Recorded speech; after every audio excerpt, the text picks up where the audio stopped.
January 1966. The Iron Triangle, Viet Nam. The world's greatest superpower had just spent 12 months pouring millions of dollars, thousands of tons of high explosives, and the latest seismic technology into these jungles. Their goal? To silence the ghosts attacking from beneath the earth. Yet after a year of scorched earth and chemical warfare, the American giant was still punching shadows. The tunnels remained an impenetrable mystery, but then the Australians arrived. In just 24 hours, a group of mud-caked diggers did what an entire armored division couldn't achieve in a year. They didn't use B-52s, and they didn't use gas. They used something far more terrifying: patience and a 9mm pistol. While the Americans were trying to blow up the labyrinth, the Australians were learning how to inhabit it. Today we uncover the chilling story of the original tunnel rats and the secret 24-hour ritual that allowed a small nation to conquer the darkness where a superpower had failed. In the mid-1960s, the dense jungles of the Cu Chi and Long Con districts in South Vietnam became a frustrating graveyard for conventional military logic. The United States military, equipped with the most advanced technology and overwhelming firepower the world had ever seen, found itself shadow boxing with an invisible enemy. To the American High Command, the solution was simple. If the enemy is hiding in the brush, remove the brush. If the enemy is in the earth, shatter the earth. This led to the deployment of million-dollar firepower. B-52 stratofortresses rained thousands of tons of high explosives, turning the lush canopy into a moonscape of craters.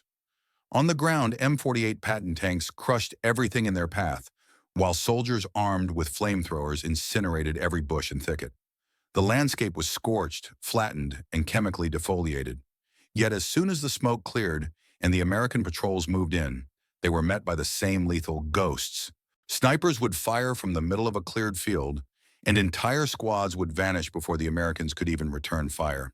The technical attempts to solve the tunnel problem were equally sophisticated and equally unsuccessful. The U.S. military deployed sensitive seismic sensors designed to detect the subtle vibrations of human movement deep underground. However, the cacophony of constant artillery barrages and the rumbling of armored columns rendered these high-tech ears virtually deaf, creating so much noise that the sensors became useless. When a tunnel entrance was actually discovered, the standard operating procedure was search and destroy, but mostly destroy. Americans would pump colored smoke or riot control gas, CS gas, into the holes, hoping to flush the defenders out or suffocate them. To their bewilderment, the smoke would often vanish without a trace, or worse, pop up hundreds of meters away in a completely different sector. They didn't know that the defenders had engineered a brilliant system of internal airtight trapdoors and water-filled U-bend pipes that acted as natural airlocks. These smart air pockets neutralized the gas, leaving the occupants safe and laughing in the dark. The American approach was one of destruction through technology, an attempt to use brute force to solve a problem that required a surgeon's scalpel. They were trying to blow up a labyrinth they didn't understand, using tools that were too loud, too heavy, and too clumsy for the world beneath the roots. It was a stalemate of the highest order. The most powerful army on Earth was being humbled by a subterranean world they couldn't see, couldn't hear, and certainly couldn't conquer. It would take a different kind of soldier with a different kind of philosophy to finally go down into that darkness. In January 1966, the strategic stalemate in the Iron Triangle reached a breaking point, leading to the launch of Operation Crimp. This massive search-and-destroy mission aimed to uncover the suspected Viet Cong headquarters hidden beneath the Cu Chi district. As American armored divisions rolled in with their characteristic roar, the 1st Battalion, Royal Australian Regiment, 1RAR, was assigned to a sector that had previously been written off as impossible to pacify. It was here that a fundamental clash of military philosophies occurred. While the American strategy focused on search and destroy, the Australians introduced a more patient, lethal alternative: search and occupy. The contrast was immediate and striking. The American units arrived as a mechanical storm, preceded by thunderous artillery and moving in loud, clanking columns of M113 armored personnel carriers. To the defenders underground, this was a clear signal to hide, wait, and prepare ambushes. In stark contrast, the Australians moved like ghosts. They abandoned the noisy machinery, opting instead to move on foot, gliding through the undergrowth with a silence that earned them the nickname, the Cats of the Jungle. They didn't want to announce their presence. They wanted to blend into the environment until the jungle itself seemed to belong to them. This wasn't just about stealth. It was about an entirely different level of environmental literacy. Australian soldiers were trained to read the rainforest like a book. While an American patrol might walk past a cluster of disturbed leaves, an Australian scout would stop dead. They looked for the unnatural, a snapped twig that didn't follow the wind's direction, a patch of discolored dirt that suggested recent digging, or an unusual pattern in a colony of ants. They understood that the defenders needed to breathe, and therefore every tunnel system had a lung. The Australians began to identify tiny, well-hidden ventilation holes, some disguised as termite mounds, others hidden inside hollowed-out tree stumps. By observing the subtle rise of heat haze or the faint smell of cooking fire at dawn, they could map the living pulse of the ground beneath them. When they found a potential entrance, they didn't immediately call in an airstrike or toss a grenade. Instead, they marked the spot and waited.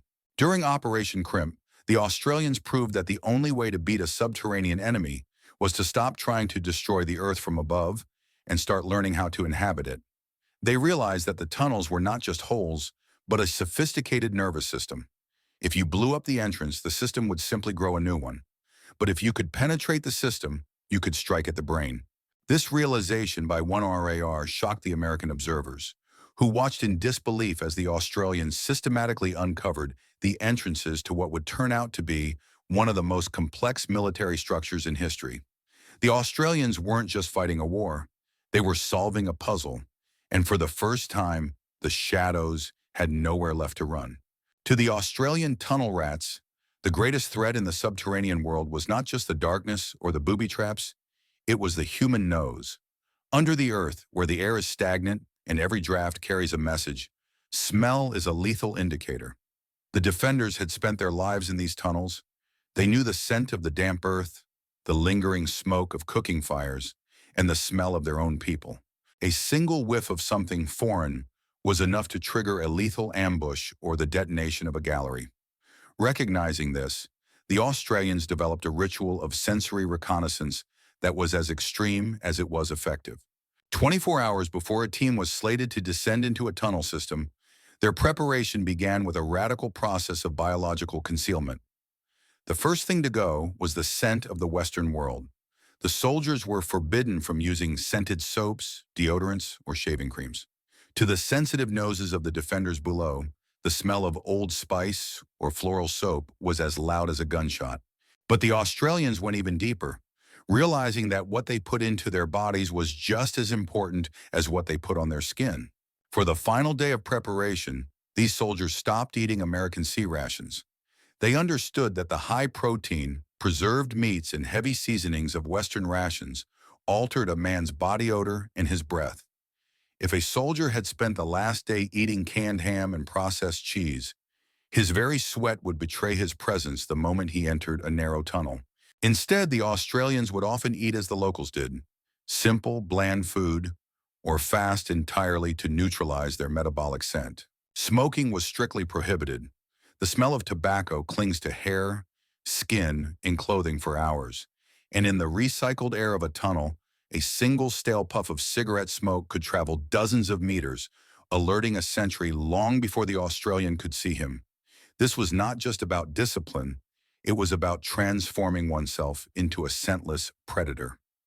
By the time they reached the tunnel entrance, the Australians were stripped of the aroma of the foreigner. They smelled only of the jungle's humidity and the local soil. This sensory preparation extended to their silence and their focus.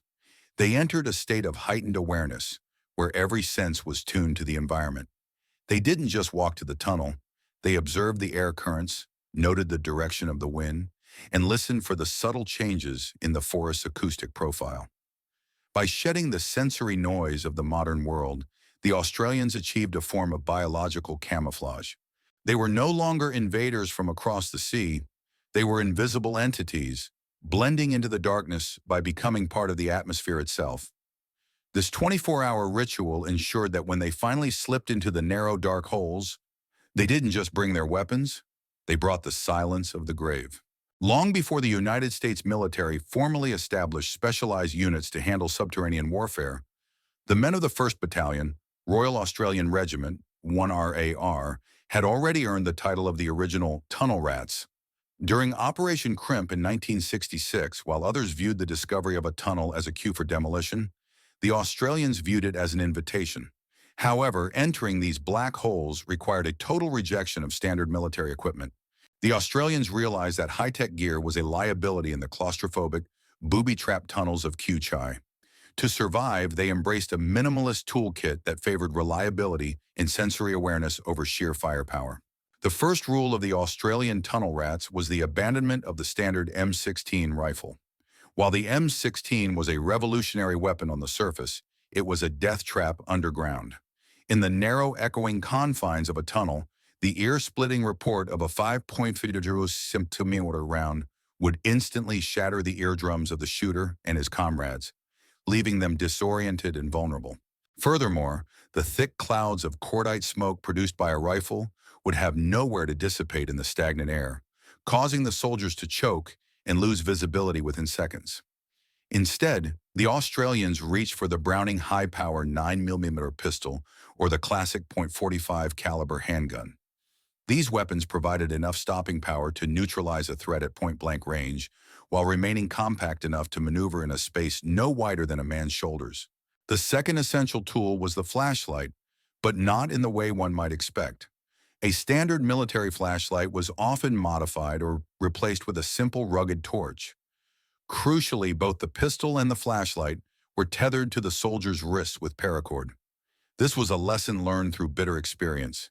In the pitch-black silence, a sudden jump scare or an explosion could cause a man to instinctively drop his equipment. Without light or a weapon, a soldier in a tunnel was as good as dead.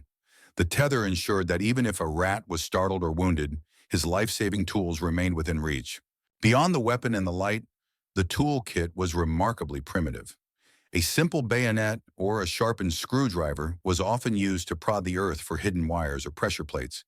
They carried a compass to maintain a sense of direction in the disorienting labyrinth, and a piece of chalk to mark walls, preventing them from walking in circles.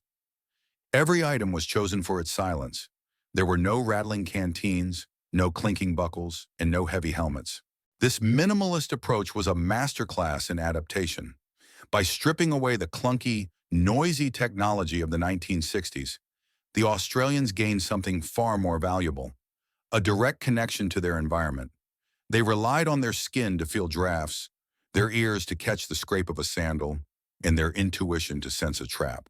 These original tunnel rats proved that in the most extreme combat environments, the most effective technology is a sharp mind, a steady hand, and the courage to face the unknown with nothing but a pistol and a prayer.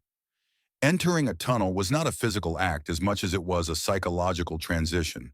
The moment an Australian tunnel rat slipped below the surface, the sun-drenched jungle vanished, replaced by a heavy, humid silence so absolute it felt physical. In this world, the rules of surface combat were irrelevant. There was no front line. There was only the immediate 3 feet of tunnel in front of you and the crushing weight of the earth above. This was the war of patience, a terrifying game of high-stakes hide-and-seek, where the first person to make a sound was usually the first to die. Movement underground was agonizingly slow. A soldier would crawl on his belly, his heart hammering against the dirt floor, with such force he feared the vibration might be felt through the walls. To navigate, the Australians used a technique of tactical intermittent lighting. They never kept their flashlights on continuously. Doing so would turn them into a glowing target for any sentry waiting in the dark around the next bend. Instead, they would flash the light for a mere split second, just long enough to burn a mental photograph of the tunnel's geometry into their retinas, before returning to total darkness. They would then move by memory, feeling the walls and floor for any subtle change in texture. The hands became the soldier's primary eyes. As they crawled, one hand would constantly sweep the space ahead in a slow, circular motion. They were searching for the spiderweb touch of a tripwire, fine fishing line or rusted wire that could trigger a grenade or a pungy stake trap.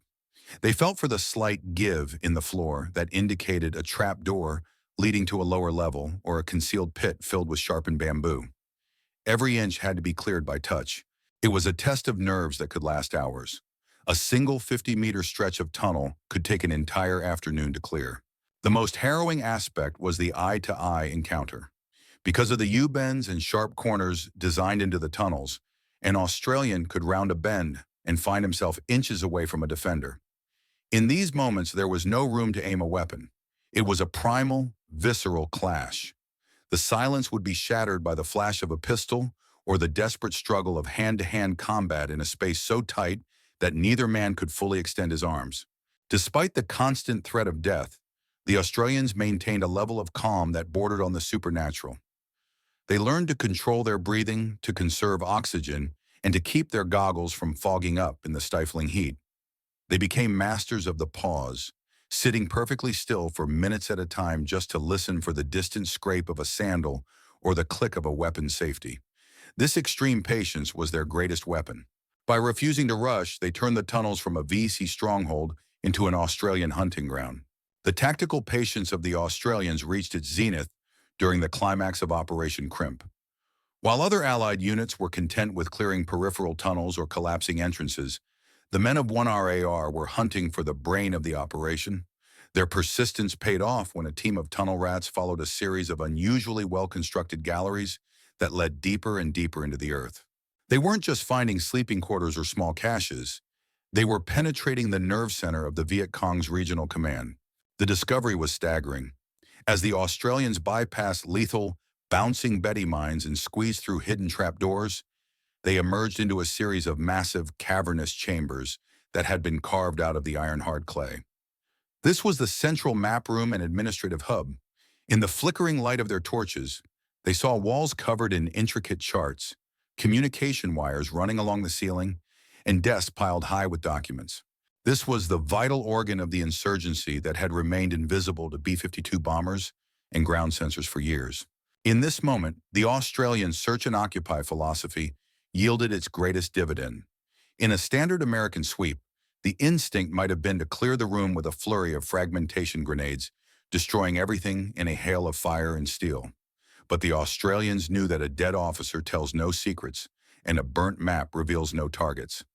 Moving with surgical precision, they utilized stealth and non-lethal force where possible.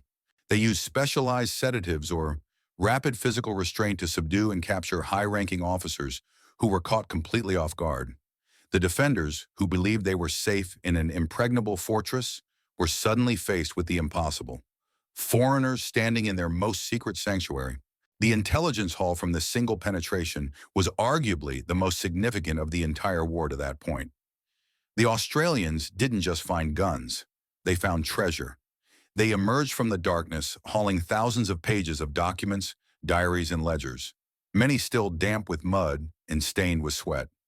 Among these papers was the holy grail of intelligence, a comprehensive list of covert agents and spies embedded within the South Vietnamese government and military.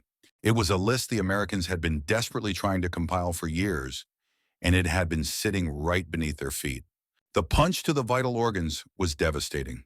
By capturing the command center intact rather than blowing it up, the Australians had effectively decapitated the local leadership and exposed their entire shadow network.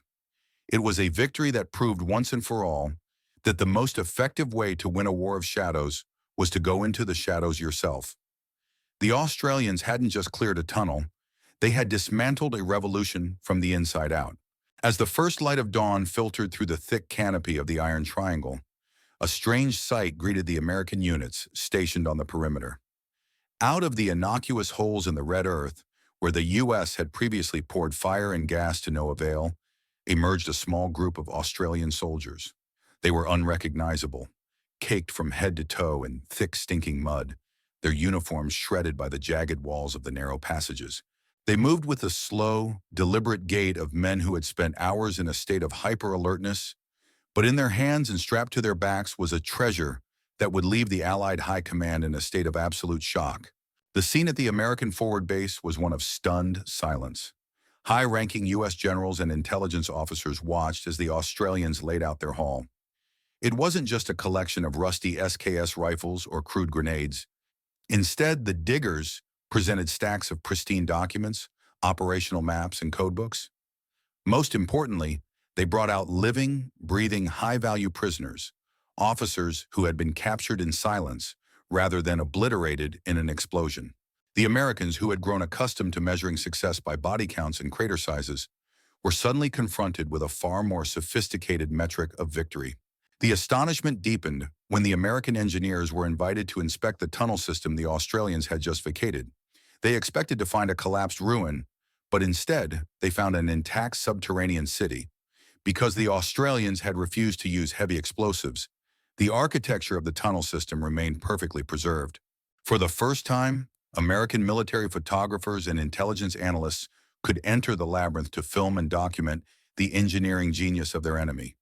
They saw the kitchens with their clever smoke-dissipating flues, the airlocks, the surgical bays, and the sophisticated drainage systems. To the American leadership, this was a revelation. They had spent millions of dollars trying to level the ground, only to find that a handful of Australians with flashlights and pistols had achieved more in a single night than months of B-52 strikes. The Australians had turned a bomb-proof fortress into a museum of intelligence. One American officer famously remarked that while the U.S. had been trying to kill the anthill, the Australians had simply walked inside and taken the Queen. The retreat was as silent as the entry. The Australian tunnel rats didn't wait for medals or grand ceremonies. They quietly cleaned their weapons, washed the mud from their skin, and prepared for the next mission. But the impact of their success stayed behind.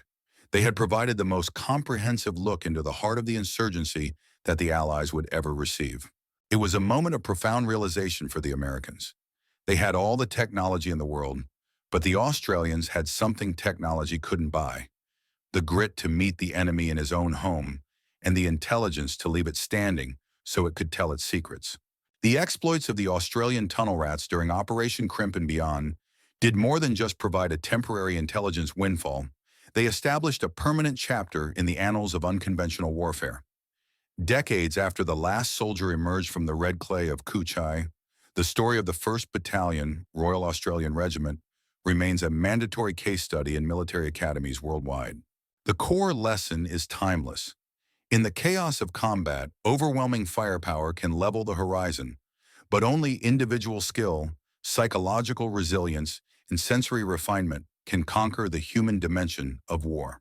The legacy of these original rats lives on in the training doctrines of the world's most elite special forces. Today, units like the Australian SASR, Special Air Service Regiment, and other Tier 1 operators continue to study the techniques developed in the 1960s. In the modern era of gray zone warfare, where combat often shifts from open fields to dense urban sprawls, intricate sewer systems, or the sprawling cave complexes of the Middle East, the minimalist philosophy of the tunnel rats is more relevant than ever. High-tech drones and thermal imaging often struggle in deep, shielded, subterranean environments. When the silicon fails, the soldier must fall back on the same primitive skills the Australians mastered: reading the air currents, navigating by touch, and managing the crushing claustrophobia of the dark. Furthermore, the Australian approach redefined the concept of victory.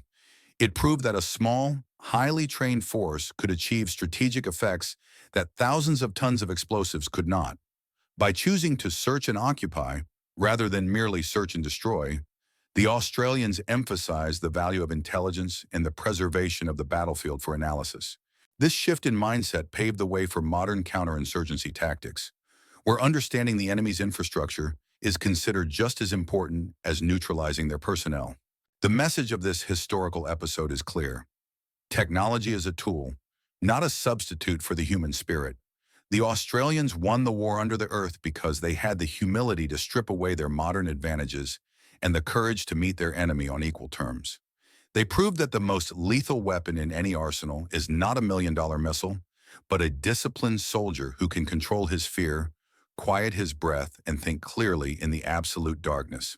In the end, the story of the Australian masters of the tunnels is a tribute to the digger spirit, an irreverent, practical, and incredibly tough approach to problem solving. It serves as a reminder that no matter how much the technology of war changes, the fundamental requirements of bravery, ingenuity, and a razor-sharp set of senses will always be the deciding factors. The shadows were once a place of safety for the enemy, but the Australians proved that with enough grit, even the deepest darkness can be conquered.